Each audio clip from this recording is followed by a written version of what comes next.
The one invisible decision that determines your entire life. You made a decision this morning that you don't remember making. Not when you woke up, not when you checked your phone. Before that, in the 90 seconds between your alarm going off and your feet hitting the floor, your brain ran a calculation so fast, so automatic, so deeply buried in your neurology that it didn't feel like a decision at all. It felt like just waking up, but it wasn't. And that calculation, that invisible 90-second moment, is running your life far more than your goals, your plans, your ambitions, or your intentions ever will. Here's why. And here's why almost nobody ever catches it. The room you've never noticed you're in. In 1999, psychologists at Cornell University ran a study that should have made front-page news. They followed a group of people through their morning routines and discovered something that fundamentally changes how we should think about human behavior. They found that the emotional state a person was in within the first 15 minutes of waking up predicted, with startling accuracy, the decisions they made for the rest of the day. Not just mood, decisions, financial decisions, social decisions, professional decisions, risk decisions. People who entered their morning in a low-grade state of anxiety were measurably more likely to avoid, delay, and shrink throughout the entire day. People who entered their morning in a state of calm agency were more likely to initiate, pursue, and expand. Same people, same circumstances, same opportunities in front of them. Different 15 minutes at the start of the day, completely different day. Now multiply that by 365 days, by 10 years, by the rest of your working life. That's not a morning routine. That's a destiny. What your brain does before you're awake enough to stop it. Here's the psychology nobody explains clearly enough. Your brain has two operating systems. The first is slow, deliberate, rational. It reads books. It makes plans. It sets goals. It knows what you should do. Psychologists call it System 2. The second is fast, automatic, emotional. It runs on pattern recognition, threat detection, and energy conservation. It doesn't care about your 5-year plan. It cares about right now. Psychologists call it System 1. Here's the problem. System 1 wakes up first. Every single morning, before you are conscious enough to think clearly, System 1 has already scanned your environment, assessed your threats, and set the emotional temperature for your day. And what does it scan first? Whatever you put in front of it. The phone on your nightstand with 47 unread notifications. The news. The email from your boss that came in at 11 p.m. The social feed that shows everyone else's highlight reel before you've had a single thought of your own. You hand your half-asleep, highly impressionable, threat-detecting System 1 brain a fistful of anxiety before you've said a single word out loud. And then you wonder why your decisions feel off, why you feel behind before the day starts, why motivation is so hard to find by 10 a.m. Your brain didn't fail you. You gave it the wrong inputs at the worst possible moment. The moment that doesn't look like a moment. Let's go back to those 90 seconds. The alarm goes off. Your body is still warm. Your mind is still soft, not fully online, not yet defended, not yet armored. Neuroscientists call this the hypnopompic state, the transitional window between sleep and full wakefulness. Your brain is producing theta waves, the same brain state associated with deep creativity, emotional openness, and heightened suggestion. In plain language, for about 90 seconds after waking, your brain is more impressionable than at almost any other point in the day. It is, quite literally, wide open. What goes in during those 90 seconds doesn't just affect your mood. It primes your entire cognitive operating system for the next 16 hours. This is not self-help.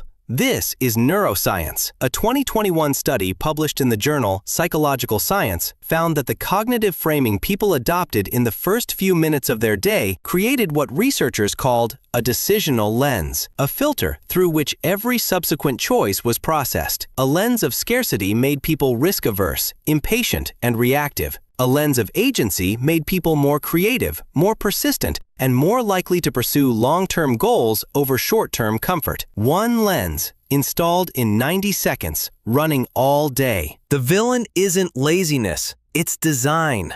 here's the part that should make you angry. The phone on your nightstand is not an accident. The engineers who built every major app you use have studied this exact window, the moment of morning vulnerability, and they have specifically, deliberately, ruthlessly optimized their products to capture it. Sean Parker, one of Facebook's founding presidents, said in a 2017 interview that the platform was built to exploit a vulnerability in human psychology. His words, not a critic's, not a journalist's, the man who helped build it. The goal? Consume your attention before you have the chance to direct it yourself. And they are extraordinarily good at it. The average person checks their phone within 3 minutes of waking up. 3 minutes. Before the theta wave window has even closed. Before System 2 is online. Before you have had a single self-generated thought. You are handing the most neurologically impressionable moment of your day to an algorithm that has one objective. And that objective is not your long-term well-being. This isn't about being anti-technology. It's about understanding who is making the invisible decision when you think no one is. What the evidence actually shows. A 2019 study from the University of British Columbia gave one group of participants unrestricted phone access in the morning and asked another group to wait 30 minutes before checking anything. The results were not subtle. The group that waited 30 minutes reported significantly lower anxiety by midday, made measurably better decisions in simulated financial scenarios,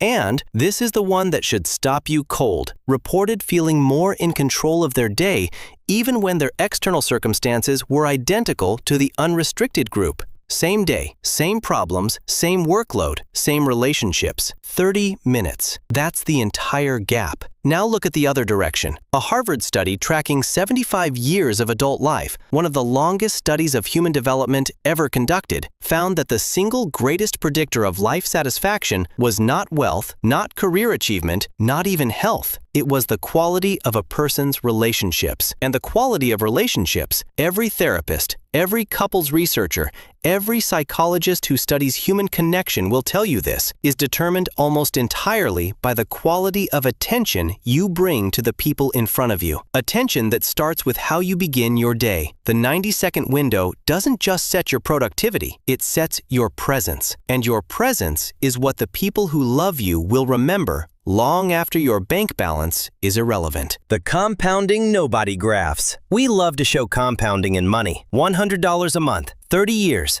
8% return. Watch the line go up. Nobody ever graphs what happens when you compound a reactive morning. Day 1, slightly more anxious, slightly less focused. 1 or 2 decisions made from avoidance instead of intention. Month 6, a pattern of avoidance has quietly become your default. The hard email gets put off. The difficult conversation gets avoided. The investment gets delayed again. Year 3, the pattern is now a personality trait, not because you chose it, but because System 1 installed it while you weren't paying attention. Year 10, you are a different person than you would have been, not dramatically, not obviously, but measurably, irrevocably shaped by 10 years of 90-second mornings handed to the wrong input. This is not theory. Neuroscientists call it experience-dependent neuroplasticity. Your brain physically, structurally rewires itself based on repeated patterns of activation. What you repeatedly do and what you repeatedly feel while doing it literally changes the architecture of your brain over time. You are not just forming habits, you are forming yourself. The reframe that changes everything. Here's what I want you to sit with. You've been thinking about your life as a series of big decisions, career choices, financial moves, relationship commitments, defining moments. And those matter, but they are outnumbered 1,000 to 1 by the small, invisible, automatic decisions your brain makes every day before you're even fully awake. The life you're building is not being constructed in the boardroom or at the altar or at the moment of the big opportunity. It is being constructed in the 90 seconds after your alarm goes off, in the quiet before anyone is watching, in the moment so ordinary you've never once thought to protect it. That is where the invisible decision lives, not in the dramatic, in the daily, not in the exceptional, in the automatic. The honest ending. I'm not going to tell you that changing your morning will fix your life. It won't, not by itself. Life is bigger and stranger and harder than any single habit can contain. There are people who have pristine mornings and deeply broken lives. There are people who have chaotic starts and extraordinary outcomes. Complexity is real. Circumstances are real. Luck is real, but here is what is also real. You cannot think your way into a better life from inside a brain that has been primed for anxiety, scarcity, and reaction since 6 a.m. You cannot build the relationships, the career, the financial future, the version of yourself that you actually want consistently, sustainably, over time if the decision-making system you rely on is being quietly corrupted every morning before you've had a chance to think. The 90-second window is not a guarantee. It's a foundation. And right now, for most people, that foundation is being built by someone else, for someone else's benefit. The question is not whether you're going to change your morning. The question is, now that you know, can you honestly afford not to? Most people are living someone else's morning and wondering why the life they're building doesn't feel like their own. If that hit differently than you expected, it was supposed to. Share it with someone who needs to hear it. And if you want to go deeper on the psychology of how your brain is being shaped without your permission, stay close. There's a lot more coming.